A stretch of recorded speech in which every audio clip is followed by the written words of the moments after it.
What I just done read.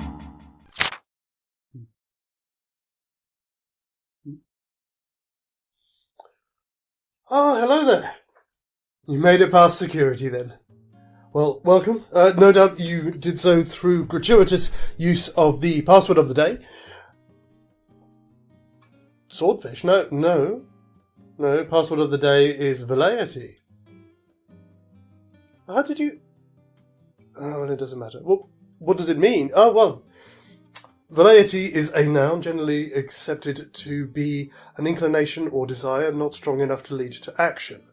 For example, if you're in the pub and one of your friends says, "Oh, I could murder another pint, but I can't be asked to go to the bar," that is a velleity. A velleity, if I can say it right. Except, of course, if it's their round, in which case then they're just a massive tosser. Anyway, please, pull up a seat. Welcome to my own little bohemian book club.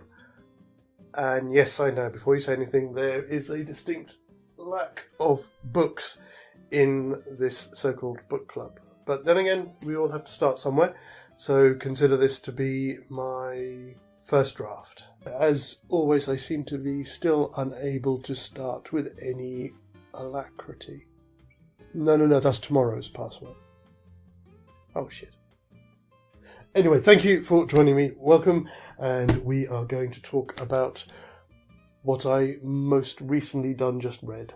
That completely butchers the title of the show, but there you go. And the book in question is arguably one of my favourite books, which may seem a little presumptuous to say that, as I've only just finished reading it, but in this particular case, it's no lie, as it is a book that has taken me some time to read. I am, of course, referring to the Book of Disquiet by Fernando Pessoa. Before we jump into the book itself, just a little bit of background and details on the author. Fernando Pessoa was born in Lisbon in 1888. His father died when he was still very young and his mother remarried. And at the age of 7, he moved with his family to South Africa, where his stepfather was a military officer appointed to the Portuguese consul in Durban. Having kind of figured that he wanted to be a writer and a poet at a very early age, being given the opportunity to learn English was something that Pessoa very much took to heart, and some of his earliest work was in English. Throughout the course of his life, he would write in both Portuguese, English, and later in French. He seems to have spent most of his childhood between the two. I think in total it was about 9 years of his childhood were spent in South Africa. Eventually, though, he settled in his home city of Lisbon and spent the rest of his life there. He was a very solitary man, not given to socialising to any great degree, virtually no love life to speak of. There's only one notable romantic liaison. In terms of his literary chops, he was very prolific as a writer. In his life, he worked as a commercial translator, but he was also a writer, a poet, a literary critic, a publisher. He instigated several literary magazines and reviews, some of which were used to publish his own work, in which respect you could kind of consider him to be a pre-Amazon self-publisher, if you like. Through his work as well, recognised as a philosopher. Unfortunately, though, like a lot of creative and yet reclusive individuals, most of his literary success and acclaim came after his death. He died in November 1935, and a lot of his poems didn't start to gain recognition until the mid-40s, both in Portugal and also in Brazil. Possibly one of the most fascinating things about Pessoa is his use of heteronyms in his writing. Basically what he'd do is he would create fictional writers, but ones that had more depth and more life to them than just merely being a pseudonym. They would have complete histories and lives, varying political outlook and literary outlooks, and even completely different writing styles, which is pretty fascinating when you think about it. There's recorded at least 70 to 75 different heteronyms. Obviously, these are with all different degrees of completion. For a more contemporary example of a heteronym, look at Richard Bachman, Stephen King's heteronym, through whom he wrote books like The Dark Half, who was an invention, and yet he was somebody that he had no time for and absolutely actually disliked, to the point that he ended up killing his heteronym because he didn't like the person that he was himself while he was writing under that guise. That should give you an idea of the kind of thing that Pessoa was doing. There are examples in some of the letters that Pessoa wrote that he sometimes referred to these heteronyms as writing through him, which I think is more prevalent to the cases where he'd, again, killed off a heteronym and was writing posthumously for them. Occasionally he'd have a heteronym write and publish a critique of another one of his heteronym's works, which is just wonderful. When I first heard that, it kind of gave me this impression of a man who was so in love with the literary process that he just loved playing with it and just seeing what he could do with it. When in actual fact, these creations were more his way of being in touch with a life that he didn't feel that he could live himself.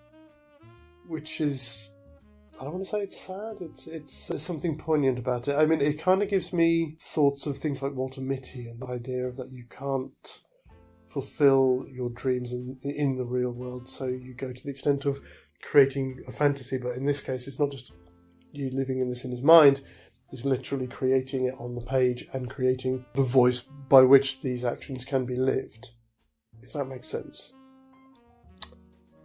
Of the heteronyms themselves, there were three main ones. The first one being Alberto Caeiro, who is actually described as, in this book itself, as something of a Zen shepherd, who seems to have spent most of his life living with his aunt out in the country.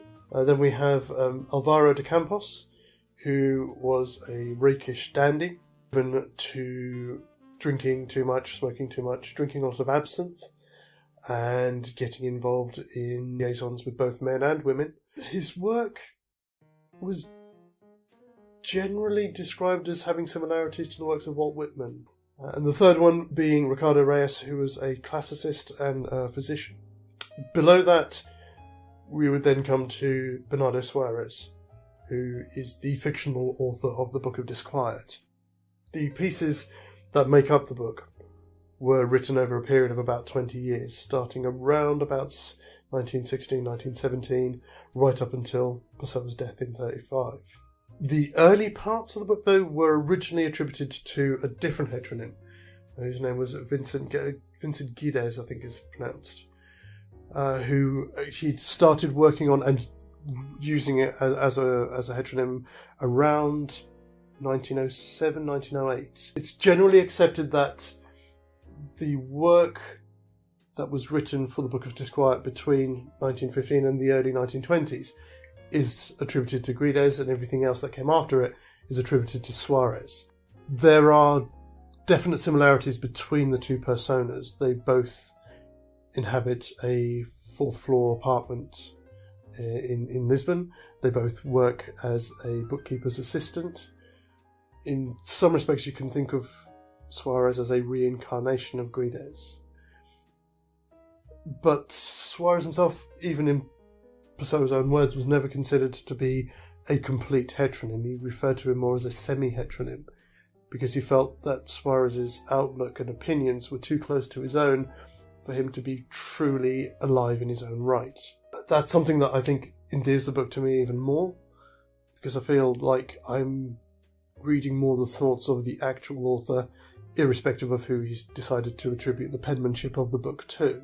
As to the book itself, it's a collection of thoughts and aphorisms. There's no real timeline to it. The pieces that make up the book were collected into a large envelope and were discovered in a trunk amongst the rest of Pessoa's things after his death. That in itself brings up other authors whose works have only survived purely through chance.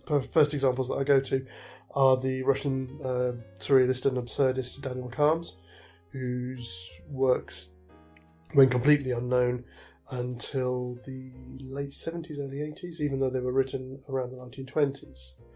But I'm sure I'll talk more about him on another episode. Those who collated the work would eventually spend decades basically trying to put it into some kind of coherent form.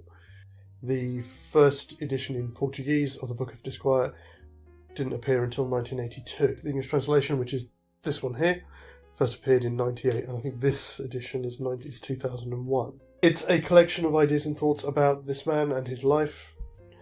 I feel an affinity for it because it's one of those books that you have to be at the right place and at the right time to read it to truly appreciate it.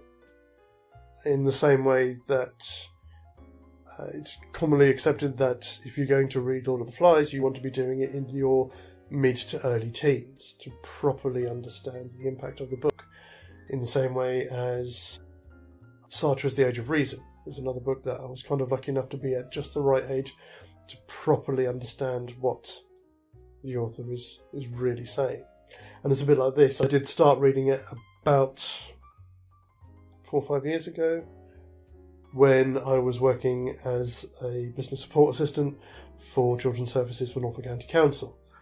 So when you get into this and you read a lot of the extracts where he's talking about his time in his role as an assistant bookkeeper and just the sheer monotony and banality of being in an office job, if you've ever done that, you will completely empathise with what he's saying here. The only difference is, I think, that you may find, like myself, whereas Suarez and, by extension, Pessoa is fully aware that he has no existence. For me, I kind of took it away and looked at it, took what he was saying and took it more as it heightened my desire to break out of that mould. When you're in something so dull, and yet you're kind of constrained to it because, well, you need to live. I just found that really fascinating and really it was something of a revelation that somebody who was writing this stuff over 70 years before I was even in this particular job could so completely encapsulate that feeling of being part of a machine, if you like. It's something, again, as I said, if you are in any kind of regular 9-to-5 office job, you'd get quite a lot out of this. As to the other parts of the book, there is some extra material at the back, some of which was labelled for the Book of Disquiet, normally with a question mark in the margin, including things like letters to his mother and to friends and things as well. And I'm glad that they included them. For me, I don't know whether they were really necessary. I think that's only because this is the first of Pessoa's work that I'd read, and as such was so carried away by Suarez's voice and his outlook on life, that when you read the other pieces, which are more from Pessoa himself, I think when I got to reading the stuff at the back and in the extra material, I was expecting and was hoping to get a little bit of extra Suarez, and it's not that. Which detracts a little bit, but not entirely, because then you still get to understand how well and how accomplished, should I say, Pessoa was at writing in completely different styles. So in that respect, I appreciate why they included it. There's also a very long list of glossary notes, alternative translations, which is brilliant, although I will say, in all fairness, the translations that he's used in the actual text themselves are pretty much spot on. At the very back of the book, you have a list of some of the more well-known and more developed heteronyms. I suppose, in conclusion, the only thing I can really say about it is that it is simply one of the most interesting books I've ever read, because technically it's not really a book at all. The extracts that appear and that formulate the book are not in any particular timeline, so it's sometimes difficult to tell which of the works that would have been attributed to Guedes and which of the ones that would be attributed to Suarez. It doesn't matter. For a completely different reading experience, I said I can't recommend it enough. It's not something that you have to read from cover to cover. I mean, I do because I tend to do that.